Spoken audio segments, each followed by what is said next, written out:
এই video thumbnail দেখে সবাই 5,500 টাকা নেওয়ার জন্য চেষ্টা চালিয়ে গেছেন। তো ভিডিওটি আপলোড করা হয়েছিল সবাইকে সতর্ক করার জন্য যে ডক্টর ইউনূস বিকাশের মাধ্যমে কাউকে কোনো প্রকার টাকা দিচ্ছে না। তো এটা একটি গুজব ছড়ানো যে ডক্টর ইউনূস বিকাশের একটি লিঙ্ক শেয়ার করছে, সেখান থেকে সবাইকে 5,500 টাকা করে দিচ্ছে। তো এটা ছিল একটি গুজব।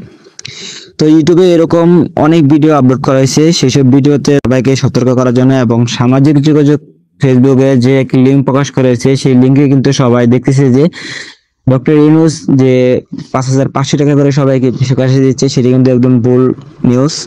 দেশের ওয়েবসাইটের মতো একটা লিঙ্ক ভাইরাল হয়েছে, সেখানে বলা আছে যে ডক্টর ইউনূস সবাইকে 5,500 টাকা দিচ্ছে। আমার চ্যানেলে এরকম একটি ভিডিও আপলোড করা হয়েছে, সেখানে সবারই একটা কমেন্ট করতেছে যে কিভাবে টাকাটা পাবো এবং কিভাবে টাকাটা আমরা নিতে পারবো।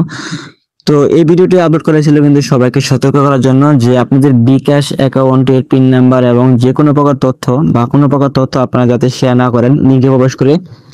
তো লিঙ্কে প্রবেশ করার পর কিন্তু আপনাদের একটি ওয়েব পেজে নিয়ে যাবে, সেই পেজে কিন্তু আপনাদের পাসওয়ার্ড এবং ফোন নাম্বার এবং বিকাশের যে কোনো তথ্য চাইতে পারে। সেগুলো আপনি যদি দেন সেক্ষেত্রে কিন্তু আপনার অ্যাকাউন্টগুলো হ্যাক হয়ে যেতে পারে এবং আপনার অ্যাকাউন্টে যদি কোনো প্রকার টাকা থাকে তাহলে কিন্তু তারা সেই টাকাগুলো নিতে পারে। তো যে লিঙ্কটা ভাইরাল হয়েছে সেটা একটা ফেক নিউজ ছিল। সেই লিঙ্কটা ক্লিক করার পর আপনাকে একটা ওয়েব পেজে নিয়ে যাবে এবং আপনার অ্যাকাউন্টে তথ্য চাইবে। আপনি যদি বিকাশের তথ্যগুলো দেন তাহলে আপনার অ্যাকাউন্ট হ্যাক হয়ে যেতে পারে, এরকম কিন্তু সব ভিডিওতে বলা হয়েছে।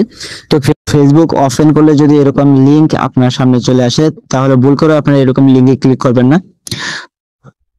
তাই আমাদের সবাইকে সতর্ক হতে হবে যাতে আমাদের অ্যাকাউন্ট হ্যাক না হয়। আশা করি ভিডিওটি বুঝতে পারছেন। ধন্যবাদ।